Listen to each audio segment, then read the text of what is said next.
Nah, it's too clear. All right. Hello, and welcome to the Necessary and Unnecessary Podcast, episode 34. We in the dough, kicking in Cadillac doors and slamming and pivoting and all types of things. We cowboy booting and shooting and what we doing.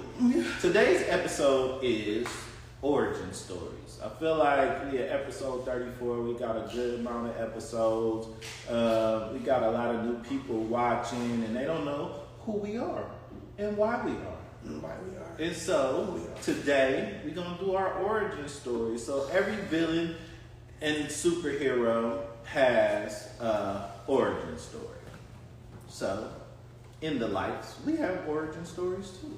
I'm gonna let you go first with this one for sure. That was not the plan. No, there was never an order established. I sent you verbatim. Oh, verbatim. sorry. But okay, I'll go first. No, ladies first. You did send me an outline. Okay. I did look it over and some structure. Okay. He just wants to go last. Cause say the best for last. Anyway, let's go ahead and say the last is us. We're gonna talk about your origin story. We're gonna talk about my origin story, and we're gonna talk about our origin story. Our origin story is insane. Banana. Let's go. Well, my origin story. I have always grown to like Storm from the X-Men because she was a strong black woman. She had short hair. She wore a mohawk. She's African. She's from New York. She's chocolate. I'm not chocolate, but my mother's chocolate. And she was beautiful. Halle Berry is not chocolate. She sure ain't. And I was mad as hell when they casted her ass on the motherfucking Storm. I was like, the fuck? Halle Berry? She ain't no beast. They should have had Angela Bassett casting these stories. I definitely That's who should have Halle Berry story. But go ahead. I'm sorry for interrupting your origin story. Just like a villain. Anyway, like I was saying, my origin story begins in the wonderful city of San Francisco. My father's from Bluefield, West Virginia, a country, and my mother is from Richmond, California. She don't like people knowing that. City. She don't like people knowing that. She don't tell people she's from San Francisco. She's from Richmond. She's from Richmond. They were like 17 and 18 when they met. My daddy was a bad boy, always in the streets. Had multiple women, kind of like smooth like a pimp, felt like a pimp. You saw pictures of my daddy, you know. And my mother was a good girl, very goody two shoes. Mm-hmm. And they had been together for over 50 long years. Good love. Yes, that's a lot. They've been together for over 50 years. So throughout that whole time, I grew up with a very structured household. You know, mom went to work, dad went to work. They took care of us on the weekend. Everybody came together. We had holidays.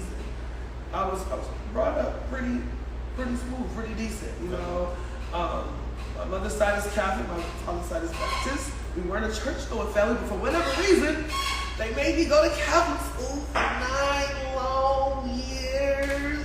Kindergarten to 8th grade. Catholic school meals, sit down, stand up, sit down. So exhausting for 9 years. So after that, I was like, fuck that, I'm not going to no Catholic school when I get to high school. That's when life changed. And I went to Philip Burton. No. Yes, I mean, that's when it went down. I was like, silent. For real, because I was going to St. Peter's Middle School in San Francisco in the Mission District. So all I went to school was Mexicans, Hispanics, El Salvadorians, Nicaraguans, people, you know. It was 5 black kids in the whole school, I swear to God.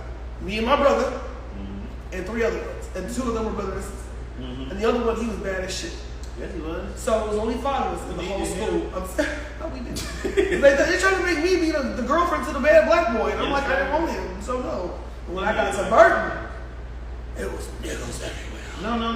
It was. Black kids, white kids, Asian, Hispanics. It was hella Filipinos. I was not used to that. So now I'm being exposed to a totally different culture, you know what I mean? Environment. It's a public school, you know, you wore a uniform. That's how, you know. Y'all was the first school to do that for real. The uniform. That's it. We really the were. Black pants and black and white. shirt. Black and white. With No teal. imagination. It was just so boring. We hated it. They was sick of y'all. But high school Dragging. was lit for me.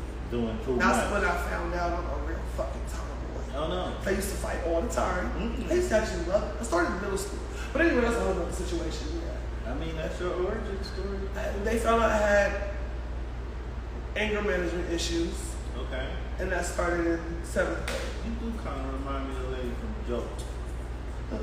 I don't know, never seen Joe. You should watch it. Watch Joe on Amazon. I'm gonna watch Joe. I had anger issues when I was younger. I used to take knives and stab the floor. And I did, dead ass. Okay. And I used to always want to just hurt somebody, bad. So I used to fight a lot in school, and then they told me to graduate 8th grade. I had to go to counseling. That sucked. And my whole family had to go. It was that bad. Yeah. So I always had anger issues. But that's probably why we clicked. I got that inner. I got to contain it a little bit and reel it back. So in high school, I just let that shit out.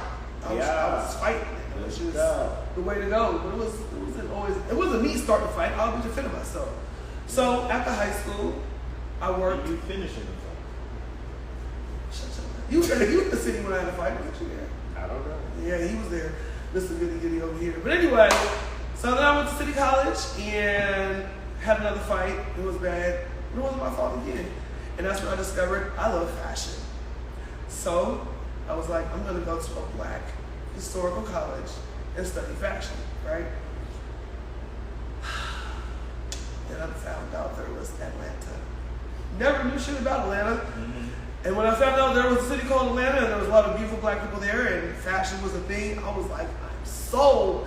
When I visited Atlanta, oh my God. Yeah. In 2001, I was completely in love. I was like, this is so night and day from the Bay, from my upbringing, from everything I've been around. Mm-hmm. I need to experience this shit before I die. For sure. So I started stripping and working. Okay.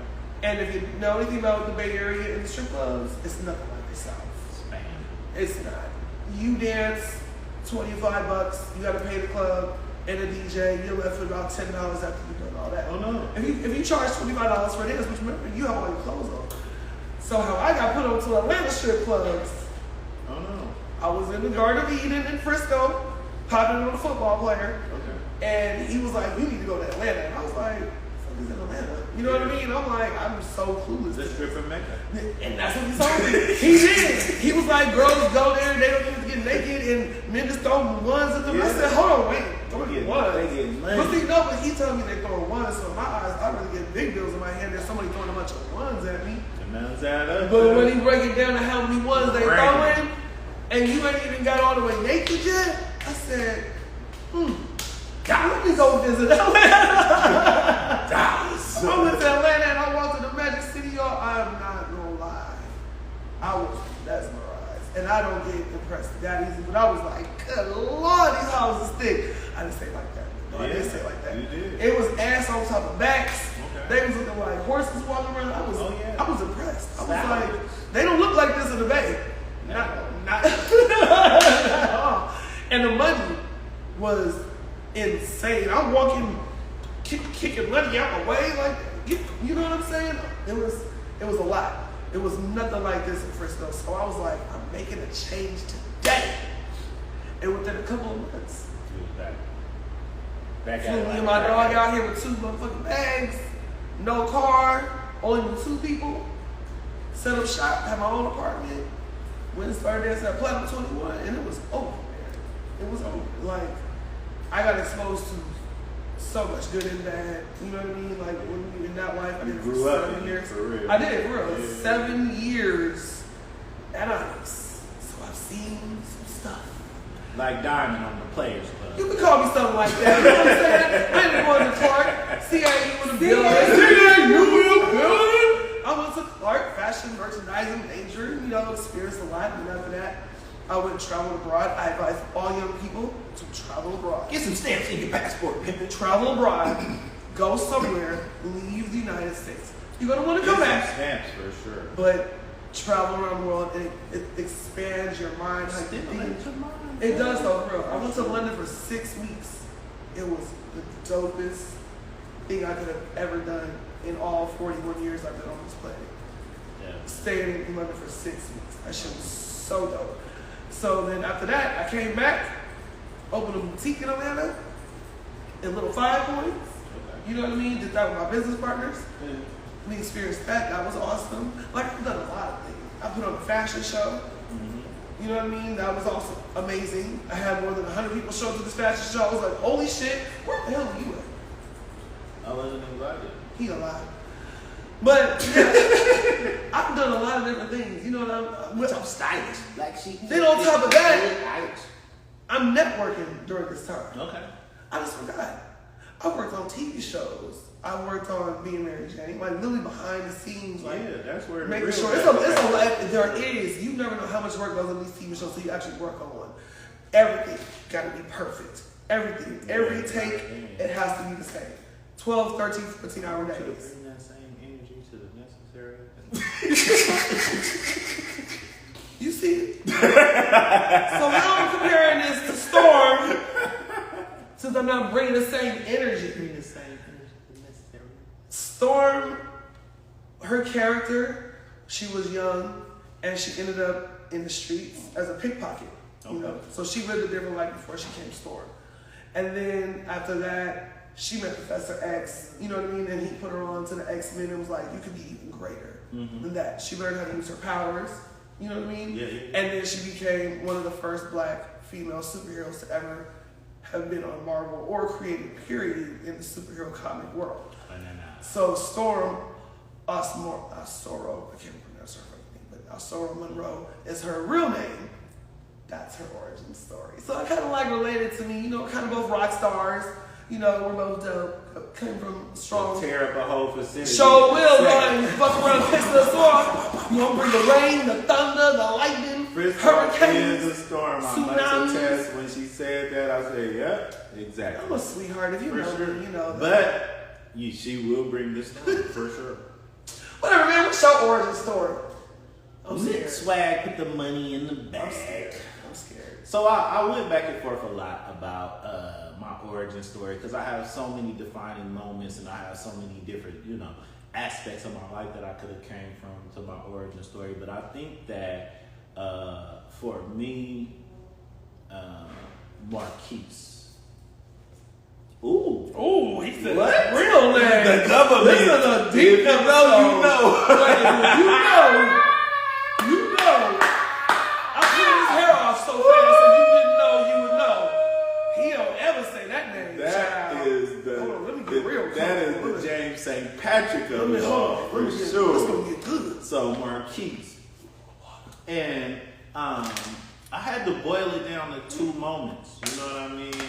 Well, I have many different personas. I have many different handles. I have many different facets of life. And, I've been shaking and baking for decades on this thing. I really keep it really cool and really calm and collect. But I think that Thanos.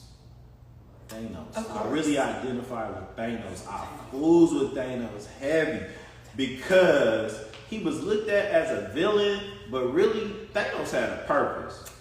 And nobody understood his purpose, and his annihilation was because of the greater good.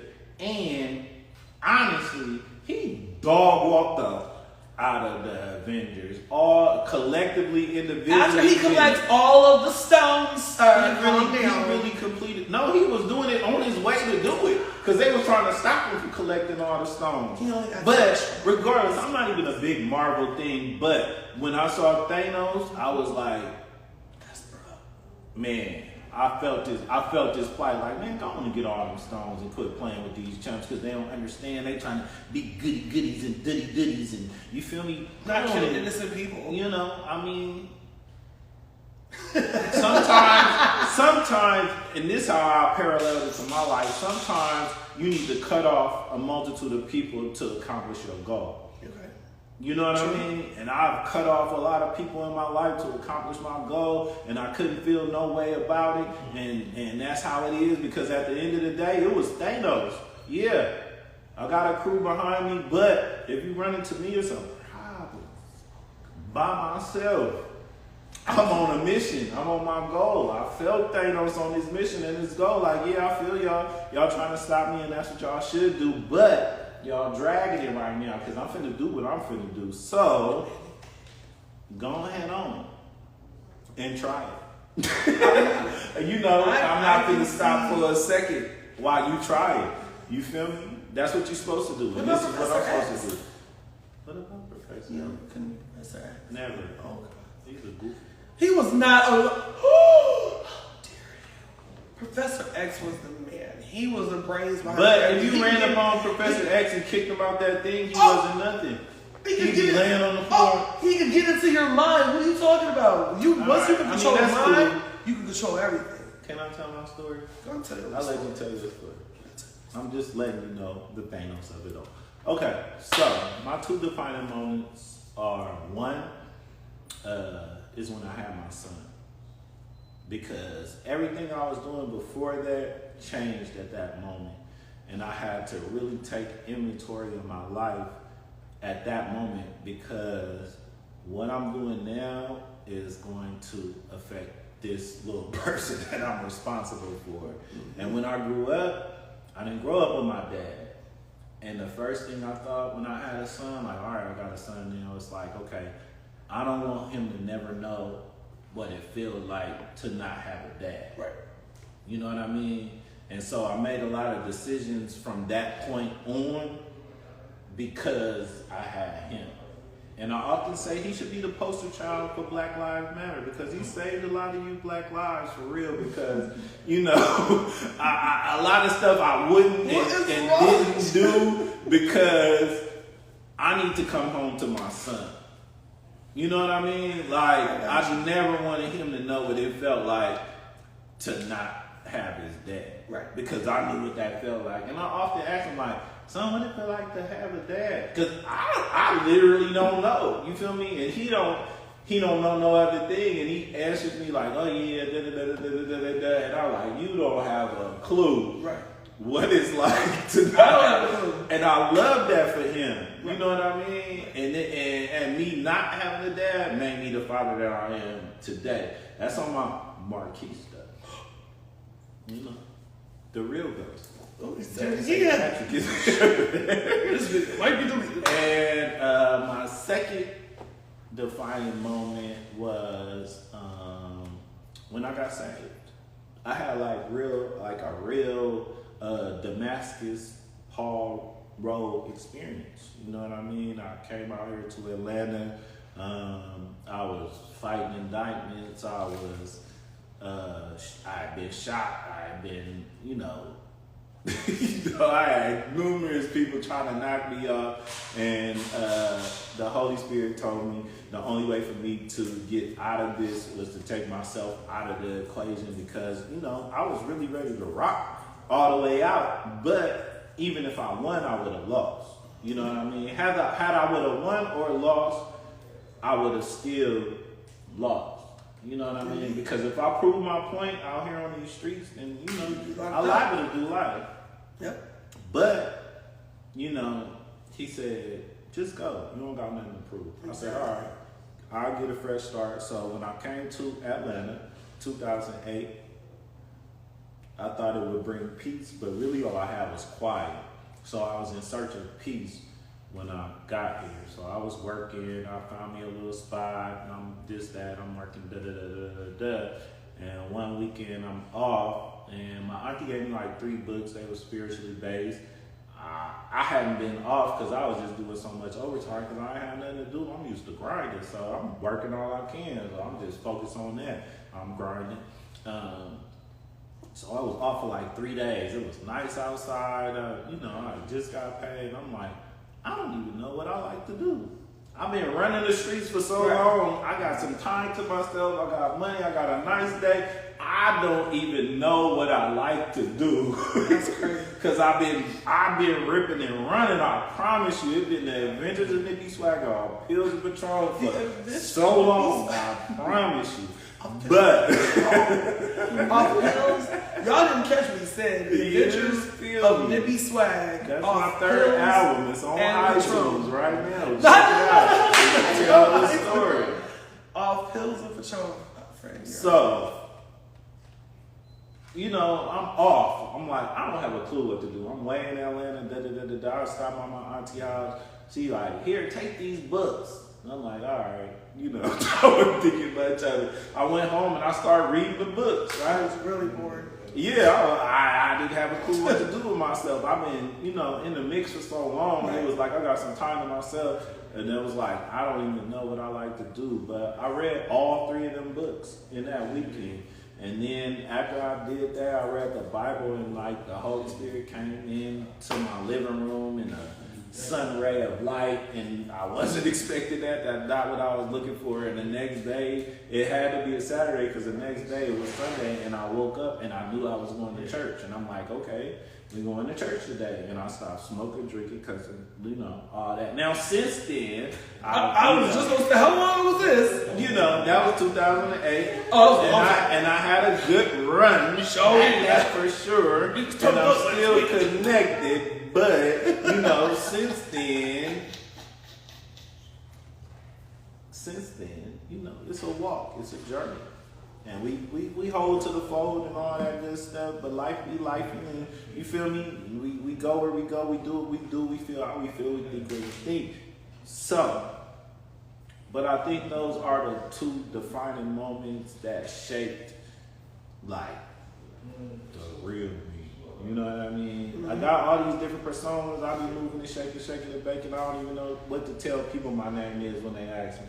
It don't matter. Either. I be like, this is right. This is like a house. Good. You don't need to know my name. Just know the game is official. This is Mr. Swag. Just don't even worry about Mr. that. My 4th album was gonna be called Yeah, That's Him. Swag. That's him. Don't worry about who I'm with. Yeah, that's him. Yeah, that's him. So that's my origin story. Now, let's get into T'Challa and what was her name? I sent it to you. Yes. The chick. Okoye. Yes. Go ahead. Our origin story. T'Challa and Okoye. I really feel like our union is kind of like Black Panther and his like first lieutenant for real. Like I really adopted Lil' Cuz for real. What the hell? Oh, so I'm a little baby lieutenant. Okay, I'll be that. I mean, she was a force to be reckoned with. His first general for sure. She was a problem all on her own for sure. Like, but I feel like we seen a lot in each other. You know what I mean? And we felt each other like on a deeper level, like, because I always and forevermore will be running my program. You know what I mean? But you was able to see a vision to collaborate with me and know that we can shake and bake together because you your own force to be reckoned with. You know what I mean? So I really feel like, T'Challa and Okoye wasn't together all the time, but when they showed up, it was a problem. You feel me? Black Panther be out doing this thing, he'd get in a little trouble, and here come Okoye, like, I knew your ass was gonna get in trouble. You know what I mean? Like, I'm right there. I think that we've ended up in the same places, not by chance or happenstance. You know what I mean? Because we started off in the Bay. That's when I met you. We both was in the A. That's when, you know what I mean? We were fooling each other then. We both ended up back in California at the same time, and now we both in the A. Like, it ain't by chance that we keep connecting. You know what I mean? And it's never known. Yeah, look at dude. That's dude now. Yeah, that's dude now. You feel me? Every time. I fools with dude heavy. I always fool with you heavy. Everywhere Since you was little. You know what I mean? I always fool with you heavy. Now, how we met versus who we are now is 2 totally different stories. But the fact remains that, you know what I mean? We really rock. You've been the same, and I've been the same for the whole time. You give me a hard time, I give you a hard time. But not it's a hard time. You giving me a hard time right now. Ain't this? I can't. But it's all out of love. Like, we real family though. You know what I mean? Like, I'm done. He's always been mean to me, you guys. But I'm hard on the people that I love. If you ask anybody that I love, it's never, oh, maybe, It's more, what is you doing? Right. What is you doing? What the fuck are you doing? The aggression. Stop playing with us. Yes, sir. You say, sir. But that's because I always want to see the people that I love win. We all want to win. If I win, But that's because I always want to see the people that I love win. You feel me? It ain't about nothing else but seeing you win. that was beautiful. I don't even know if we got any comments or anything. Anybody said something on this thing, man? Anything. No. Origin stories again. Let's get back to it. That's why I'm sleepy. You know why? Because you be messing around. Because my day never ends. My life really changed when I became a mom. They said you don't get no sleep. Oh man, they was not lying. That has changed me to appreciate sleep. I didn't appreciate sleep before. Oh yeah. I didn't. My mom's like, take a nap. I don't want to take a nap. My friend just bought me a new pillow today. You see, stuff like that makes you excited. Shit like that. Nigga, I got this new pillow I'm about to try on. I'm getting this comforter. Hey, your mattress is important. Your kind of mattress we sheet get? thread count is important. You gotta be your over 600. pillow is important. Like, I am not playing. when you were younger, you didn't give a fuck about Look, none of that, bro. You when was I trying to get take no into this naps. bed, You don't want no pillow. You just kick the covers off the bed. immaculate. I Now, used to sleep in a twin bed with clothes piled on it. exactly. Now you You feel like, me? And sideways, I'll sleep in anybody's house, sleep on the floor, on the couch, on the Now? Oh, I need Posturepedic. I With your old need ass, memory you foam. don't know what memory. I need 800 and up thread count. Big ball over here. I need hotel pillows and memory foam pillows and God, you the are lights. so bougie. Man. You dragging me. No, you just are. You so Every time. 2,000 thread please. And then it doesn't say hotel luxury on it. I cannot purchase Well, it. excuse That's me all. for knowing what I like. Oh, does this say what on it? My skin is Look, so done. You think you're necessary, not necessary with your dragon. Oh my God. Necessary, not necessary, cuz. Necessary to know your origin story, know where you come from, know your history. You know what I mean? So you know where to go from there. I know as much as I can possibly know. I'm trying to get to know some more, but knowing your history and knowing where your people come from, I think that's important. And my not necessary shit.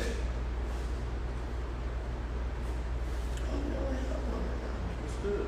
It's okay. I think it's just necessary. I think everything is just necessary right It's now. unnecessary about your origin.